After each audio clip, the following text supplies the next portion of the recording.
Have you ever felt you're always there for others, but when you need them, they disappear? Have you ever felt you're always trying to be good, but still being underestimated? You're tired, you're disappointed, you feel unappreciated, and you think the world is unfair. But listen carefully. Maybe it's not the world's fault. Maybe you're the one who's unknowingly teaching others not to respect you. And today we'll discuss that harsh reality. People don't suddenly start to underestimate you. They learn from the patterns you exhibit. If you always say, "It's okay," even though you're offended. If you always give in, even when you're right. If you persist, even when treated unjustly.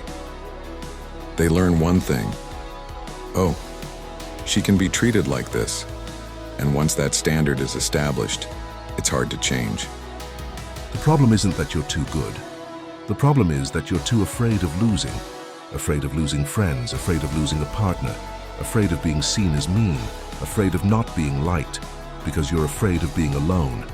And when someone is afraid of being alone, they're willing to lower their self-esteem to stay accepted. But the price you pay is high. It's your self-esteem. Do you want to be respected? Start by respecting your own time.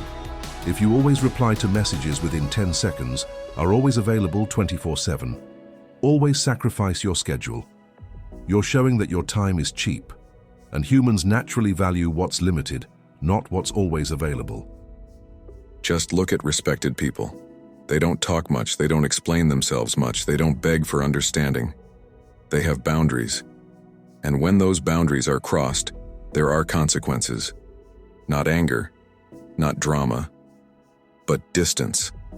And that distance makes people aware. Now be honest with yourself. How many times have you persisted in an environment that clearly doesn't value you? How many times have you continued to chat first, even though it's clear you're not considered a priority? How many times have you forced yourself to be nice even though you're being treated badly? That's not sincerity. That's fear. And people can sense it. There's a social law that's rarely discussed. People treat you according to the standards you tolerate.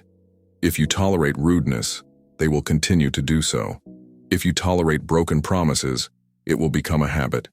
If you tolerate being belittled, it will become your identity. Boundaries aren't about controlling others. Boundaries are about protecting your self-esteem. Respecting yourself doesn't mean being rude, it doesn't mean being selfish, it means having the courage to say, "I don't like being treated like that." Having the courage to say no without feeling guilty. Having the courage to leave without a long explanation. Because someone who truly values you won't leave just because you have standards. The one who leaves never intended to respect you. And this is the hardest part. You have to be willing to lose some people. Because when you raise your standards, not everyone will follow suit. Some will say you've changed. Some will say you're arrogant. Some will walk away. Let it go. It's better to lose people than to lose self-respect. Remember this, the world won't respect you if you don't respect yourself. If you always put yourself last, people will get used to seeing you there. But when you start maintaining boundaries, raising standards, valuing your time, valuing your energy, people will adapt. And if they don't, stand your ground, because being respected by others is a bonus. Respecting yourself is an obligation. Starting today, stop teaching people to underestimate you and start teaching them how to respect you.